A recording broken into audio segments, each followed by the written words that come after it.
Singapore Malaysia का इंतहाई पसमानदा इलाका होता था। ज़मीन दलदली, वीरान और बंजर थी। लोग सुस्त, बेकार और नालायक थे। ये सिर्फ तीन काम करते थे: बहरी जहाज़ों से सामान उतारते थे, चोरी चकारी करते थे, मुफ्त की रोटियां तोड़ते थे, और बस। मलाइशिया इनसे बहुत तंग था। यही वजह है कि उस वक्त तिनको अब्दुर्रहमान के दौर में सिंगापुर ने आज़ादी मांगी और पार्लियामेंट के कुल 126 अरकान ने सिंगापुर के हक में वोट दे दिए। बिल के खिलाफ एक भी वोट नहीं था। पार्लियामेंट का कहना था, हमने इन बेरोज़गार और बेकार लोगों और दलदली ज़मीन को अपने पास रख कर क्या करना है। यूं सिंगापुर आज़ाद हो गया। ये कुदरत की तरफ से सिंगापुर के लिए पहला तोहफ़ा था। दूसरा तोहफ़ा अल्लाह ने उसे ली कुआन यू की शक्ल में दिया। ली कुआन सिंगापुर के पहले वज़ीर आज़म बने और उस शख्स ने इन दलदली ज़मीनों का मुकद्दर बदल कर रख दिया।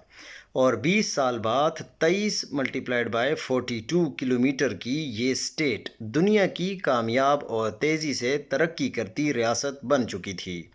सिंगापुर दुनिया का पहला मुल्क था जिसने अक़वाम आलम को बताया कि मुल्कों के लिए वसाइल नहीं, क़ुव्वती इरादी ज़रूरी होती है और मुल्कों को रकबा और तेल भी दरकार नहीं होता। इनमें बस आगे बढ़ने का इरादा होना चाहिए। ली कुआन एक पूरी यूनिवर्सिटी थे। उस शख्स ने 2 दहाइयों में पूरी कौम बदल कर रख दी। मगर कैसे?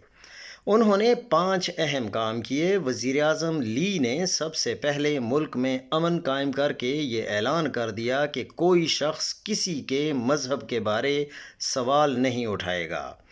मुल्क में हर किस्म के एहतजाज पर भी पाबंदी लगा दी। गलियां और बाज़ार हर कीमत पर खुले रहेंगे। ली कुआन ने चुन चुन कर काबिल और ईमानदार लोग अहम ओहदों पर तैनात कर दिए और उन्हें काम करने का भरपूर मौका दिया। लोग आज भी 30-30 साल से अपने ओहदों पर बैठे हैं और काम कर रहे हैं। ली कुआन ने अपना मुल्क पूरी दुनिया के बिजनेसमैनों के लिए खोल दिया। कोई कहीं से भी आ सकता था और मुल्क में काम कर सकता था। बस एक शर्त थी, उसके पास पैसा और तजर्बा होना चाहिए। मसलन भारत के एक मुसलमान मुश्ताक अहमद ने सिंगापुर में अल मुस्तफ़ा स्टोर बनाया।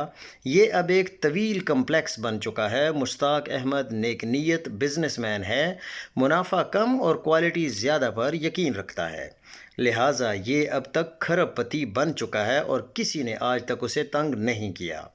ली कुआन ने तालीम और हुनर पर ख़ुसूसी तवज्जो दी। सिंगापुर के तालीमी इदारे महज तालीमी इदारे नहीं हैं, ये हुनरमंद और अहलियत की लेबॉरेटरियाँ हैं। लिहाजा यहाँ जहाँ एक तरफ 96% लोग तालीम याफ्ता हैं, वहाँ ये हुनरमंद भी हैं। ली कुआन ने पूरी कौम को तहज़ीब भी सिखा दी। इसका आगाज़ शख्सी सफाई से किया गया। हाथों की सफाई को कानून बना दिया। थूकने पर पाबंदी लगा दी।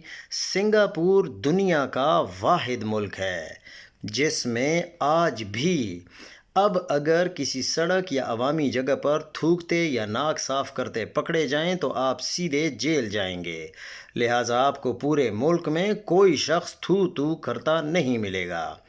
मज़ीद ली कुआन का ख्याल था सिगरेट, पान और च्युइंगम गंद फैलाते हैं, लिहाजा उसने इन पर भी पाबंदी लगा दी।